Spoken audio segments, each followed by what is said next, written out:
ગુજરાતમાં ચોમાસું જમાવટ કરી રહ્યું છે ને આ વખતે રાહ જોવડાવ્યા બાદ હવે જાણે બારે મેઘ ખાંગા થયા હોય તેવી સ્થિતિ છે। વિલંબ બાદ સૌરાષ્ટ્રમાં વરસાદની ધમાકેદાર એન્ટ્રી થઈ છે। જો કે ક્યાંક ખુશીની લહેર છે તો ક્યાંક ચિંતાજનક દ્રશ્યો પણ સામે આવ્યા છે। મેઘરાજાનું રૌદ્ર સ્વરૂપ જોવા મળ્યું છે। દેવભૂમિ દ્વારકાના ખંભાળિયામાં રૌદ્ર સ્વરૂપ સામે આવ્યું। રવિવારથી અહીં અનરાધાર વરસાદ વરસી રહ્યો છે અને તેને પગલે ખંભાળિયાની બજારો તેમજ રહેણાંક વિસ્તારોમાં પણ પાણીનો ધસમસતો પ્રવાહ વહેતો જોવા મળ્યો।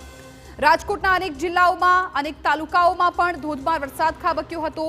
ઉપલેટાના લાઠ ગામે 5 કલાકમાં 8 ઇંચ વરસાદ ખાબક્યો।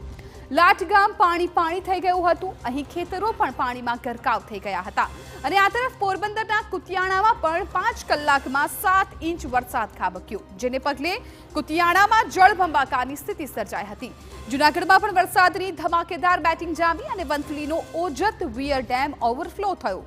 ઉપરવાસમાં ભારે વરસાદને પગલે ડેમમાં 10,149 ક્યુસેક પાણીની આવક થઈ। સોરઠની જીવાદોરી સમાન ઓજત ડેમમાં પાણી આવતા એક તરફ ખુશી છે તો બીજી તરફ વંથલી તાલુકાના અનેક ગામોને સતર્ક કરાયા છે।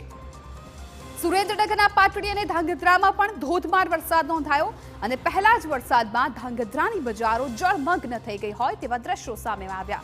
તો આ તરફ અમરેલીના વિવિધ તાલુકાઓમાં પણ ધોધમાર વરસાદને પગલે અનેક નદીઓમાં નવા નીરની આવક થઈ હતી।